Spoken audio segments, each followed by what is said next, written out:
옛날 옛적 작은 마을이 있었습니다. 그곳에는 모든 사람이 특별한 능력을 가지고 태어났기에 심지어 아기들도 태어나자마자 자신의 삶의 여정을 완벽히 알고 있는 듯 보였습니다. 어떤 아기는 미래에 훌륭한 음악가가 될 것이라 예언되었고, 또 어떤 아기는 언젠가 이 마을을 이끌 위대한 지도자가 될 것이라고 알려졌습니다. 마을 사람들은 이런 운명이 정해진 듯한 삶이 당연하다고 믿었습니다. 그러던 어느 날 이 마을에 외지인이 찾아왔습니다. 그의 이름은 존 로크였습니다. 그는 여행을 하다가 우연히 이 마을에 들르게 되었고, 마을 사람들을 보며 흥미로운 점을 발견했습니다. 그는 사람들이 모든 것을 미리 알고 있는 것에 대해 의문을 느꼈고, 사람들을 만나 대화를 나누기 시작했습니다. 어떻게 여러분은 자신들이 무엇을 해야 할지 이렇게 잘 아는 겁니까? 로크가 한 사람에게 물었습니다. 우린 그렇게 태어났습니다. 우리 안에는 미래의 방향이 이미 새겨져 있죠? 운명이라고나 할까요? 사람이 대답했습니다. 로크는 미소를 지으며 대답했습니다. 매우 흥미롭군요. 하지만 제 철학에 따르면 인간은 태어날 때 빈백지와 같다고 생각합니다. 우리는 처음에는 아무것도 알지 못하고 세상의 경험을 통해 채워진다고 믿습니다. 사람들은 로크의 말을 듣고 매우 당황했습니다. 그들은 질문하기 시작했습니다. 그렇다면 우린 우리 자신에 대해 아무것도 모른 채 태어난다는 말인가요? 그렇습니다. 로크는 대답했습니다. 여러분이 누구인지, 무엇을 원하는지, 그리고 어떤 인생을 살고 싶은지는 여러분이 겪는 경험에 의해 완성됩니다. 삶이 여러분을 가르치는 것이죠. 사람들은 해본 적 없는 생각에 잠기기 시작했습니다. 그 이후로 마을에는 작은 변화들이 일어났습니다. 앞으로 음악가가 될 운명이라던 아이가 색다른 그림을 그리기 시작했고, 지도자로 예언된 이는 새로운 언어를 배우기 시작했습니다. 사람들은 자신의 삶을 새롭게 탐구하고 여러 경험을 통해 자신만의 길을 그려나갔습니다. 그들의 백지는 점점 더 다채로운 색으로 채워져 갔습니다. 시간이 지나면서 마을 사람들은 로크에게 감사를 표했습니다. 당신은 우리의 세상을 바꾸어 놓았습니다. 이제 우리는 우리 자신을 세상이 다양한 경험과 기회로 채워나가고 있습니다. 그들은 말했습니다. 로크는 작별 인사를 하며 이렇게 대답했습니다. 여러분의 삶이 빈 백지일 때 세상은 여러분의 캔버스가 됩니다.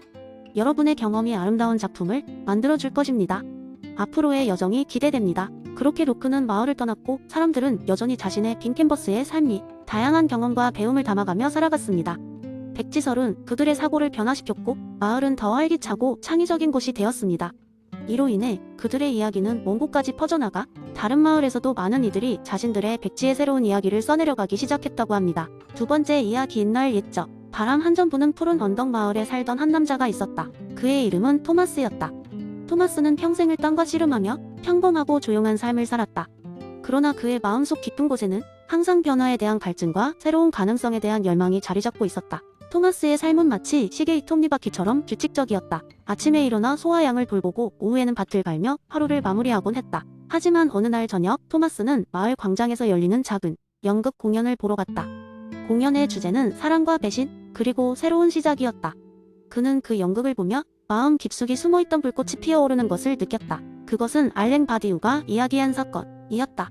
그날 밤, 토마스는 자신이 관습과 일상의 틀에 갇혀 있었다는 것을 깨달았다. 연극에서 본 사랑의 이야기, 인물들이 겪은 치열한 감정의 소용돌이는 그동안 자신이 외면해왔던 삶의 가능성을 일깨웠다. 그 무렵부터 그는 새로운 정체성을 모색하기 시작했다.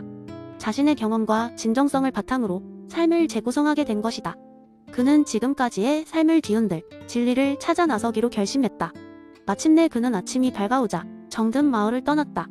그리하여 토마스는 새로운 여정을 시작했다. 그의 첫 목적지는 세상에서 가장 흥미롭다는 도시 카르타고였다. 그곳에서 그는 처음으로 다양한 이들을 만났다. 혁명가, 예술가, 과학자들이 한데 모여 새로운 세상을 상상하고 있었다. 그들은 토마스에게 그동안 상상조차 할 수 없었던 생각과 관점들을 열어주었다. 카르타고에서의 생활은 그의 세계를 뒤바꿨고, 그는 배운 것을 바탕으로 예술 분야에 도전하게 되었다. 그는 그림을 통해 자신의 경험을 표현하며 예술이 어떻게 사건의 도구가 될 수 있는지를 깨달았다. 그의 작품들은 기존의 미적 기준과 관습을 의도적으로 거슬렀다. 관객들은 그의 작품을 통해 자신의 삶을 돌아보고 잊고 살았던 열망을 다시 찾게 되었다. 토마스의 여정은 단지 예술을 넘어서 사랑과 과학의 영역으로도 뻗어나갔다. 모든 관계와 모든 발견 속에서 그는 끊임없이 진리를 쫓았다. 그의 삶 자체가 하나의 사건이 되어 본질적으로 새로운 가능성을 열어 보여주었다. 그가 만난 사람들, 그가 경험한 모든 것은 결국 토마스의 결정에 따라 새로운 현실을 창조해 나가는 사건의 연속이었다. 이야기의 끝자락에서 우리는 토마스를 다시 그의 고향 마을로 돌아오는 모습을 본다. 이제 토마스는 더 이상 단순한 농부가 아니었다. 그는 사건을 통해 새롭게 탄생한 존재였고, 그를 통해 마을 사람들에게도 또 다른 가능성의 문이 열렸다. 그가 전달한 진리와 사랑, 그리고 변화의 메시지는 오랫동안 마을에 울려 퍼졌다. 토마스가 전달한 것은 단순한 메시지가 아닌 그가 살아낸 삶 전체였다. 그것은 알랭 바디우가 설명한 사건의 충실성이 만들어낸 하나의 아름다운 이야기이었다. 그가 불러온 변화는 단지 그의 것이 아니라 그와 연결된 모든 이들의 사건이기도 했다. 세 번째 이야기 한 번은 철학자가 아닌 사람들로 가득 찬 작은 마을이 있었습니다. 이 마을 사람들은 평범한 일상 속에서 행복을 찾는 데 집중하고 있었지만 어느 날 마을에 별난 철학자 길버트 하먼이 나타났습니다. 그는 마을 사람들에게 내적주의와 외적주의에 대한 기묘한 철학적 메시지를 전하기로 결심했습니다. 하먼은 길거리를 산책하다가 마을 한가운데에 있는 커다란 느티나무 아래에서 모임을 열기로 했습니다. 그는 마을 사람들을 불러 모아 자신의 논쟁적이면서도 재미있는 이야기를 시작했습니다. 그가 던진 질문은 이랬습니다. 여러분, 무엇이 여러분의 믿음을 정당하게 만들까요? 여러분 마음속 깊은 곳에 있는 확신일까요? 아니면 외부로부터 주어진 증거일까요?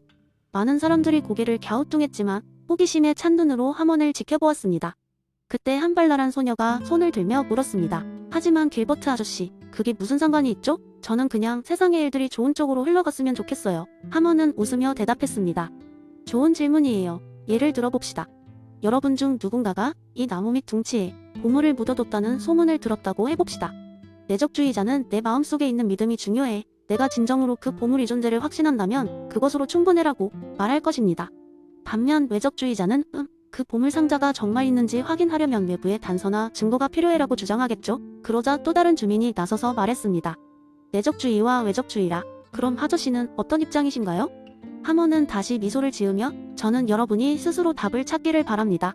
하지만 둘 중 하나의 입장만이 정답일 필요는 없겠지요. 우리 인식의 정당성은 때때로 내적인 믿음과 외적인 증거가 결합해서 이루어질 수도 있거든요. 이야기를 들은 마을 사람들은 각기 다른 생각에 빠졌지만 한 가지는 확실했습니다. 그들의 호기심과 사고의 폭이 넓어졌다는 것. 각자 집으로 돌아가면서 그들은 혼잣말로 중얼거렸습니다. 내 마음속의 확신인가 아니면 외부의 증거인가? 그날 이후 그 마을에서는 흥미로운 변화가 일어나기 시작했습니다. 사람들은 주변에서 일어나는 일들을 새로운 시각으로 바라보게 되었습니다. 그들의 믿음과 결정을 형성함에 있어 내적 확신과 외적 증거를 균형 있게 고려하기 시작한 것이죠. 그렇게 하여 마을은 점점 더 행복하고 조화로운 사회로 변모해갔습니다. 그리고 길버트 하먼은 그의 메시지를 이룬 뒤 고즈넉한 미소와 함께 또 다른 여행을 떠났습니다. 마치 전설처럼 그의 이야기는 마을 사람들 사이에 두고두고 회자되었습니다. 그리고 사람들은 그 전설 속에서 자신의 믿음과 세계를 확장하는 데 필요한 철학적 관점을 하나씩 찾게 되었던 것입니다. 네 번째 이야기. 어느 변두리 마을에 독특한 철학 모임이 열렸다. 그 모임은 가치 계층 카페라 불리며 매주 수요일 밤마다 마을 사람들이 모여 삶의 가치를 논의하는 자리였다. 첼로의 가치 계층 이론을 기반으로 하여 매번 색다른 주제를 다루기로 유명했다. 어느 날 밤 가치 계층 카페에는 평소보다 더 많은 사람들이 모였다. 그날의 주제는 네 가지 가치 계층의 여행이었다. 마을 사람들은 각자 자신의 경험을 가치 계층의 관점에서 풀어내며 서로의 이야기에 귀를 기울였다. 첫 번째 이야기는 젊은 어부인 한별이의 경험에서 시작되었다. 그는 바닷바람을 맞으며 하루 종일 해변에서 낚시를 하던 중 오랜만에 엄청난 크기의 물고기를 낚아올렸다. 그 물고기를 보며 느낀 처음의 쾌감은 감각적 가치의 전형이었다. 한별이는 그 물고기를 마을 잔치에 사용하기로 결정하면서 유용성 가치를 실현했다. 잔치가 열린 날, 온 마을 사람들이 함께 모여 물고기를 먹고 축제를 즐겼다. 그 경험은 모두에게 강렬한 미적 가치를 선사했다. 다음 이야기는 마을의 책방 주인 은하의 이야기였다. 그녀는 얼마 전 우연히 낡은 고전 철학책을 발견했고 그 책을 읽으면서 새로운 깨달음을 얻었다고 한다. 그녀는 손님들과 책의 내용을 나누고 토론하면서 책방을 작은 문화 공간으로 발전시켰다. 책방은 곧 마을 사람들에게 중요한 정신적 가치의 중심지가 되었다. 하지만 진정으로 그녀가 느낀 변화는 그 책을 통해 삶의 궁극적 의미를 찾아가는 여정에서 왔다고 했다. 이는 종교적 가치를 깨닫는 과정이었다고 은하는 설명했다. 마지막으로 무대에 오른 인물은 나이든 음악가인 도운이었다. 그는 오래전부터 음악을 통해 사람들과 소통하려 했지만 종종 이해받지 못했다. 그러나 그는 자신이 만든 멜로디에 사람들의 감정이 담겨 있으며 그것이 감각적 가치를 넘어서는 것임을 믿어 의심치 않았다. 어느 날 그의 음악이 처음으로 큰 무대에서 연주되었고 청중들은 큰 감동을 받았다. 그제서야 도운은 음악이 가져다주는 심리적 가치와 이로 인해 생기는 공동체적 유대감을 깨달았다. 결국 그 음악은 신적인 가치를 구현하며 사람들에게 영혼의 위안을 주었다고 말했다.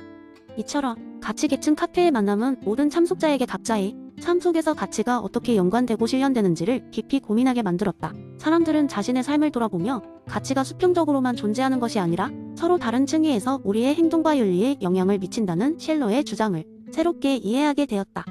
그날의 모임은 서로가 서로의 삶을 인정하며 다양한 가치를 존중하는 마음을 공유한 채 밤늦게까지 이어졌다. 이 경험은 마을 공동체가 함께 성장하는 데 있어 또 하나의 값진 순간으로 남게 되었다.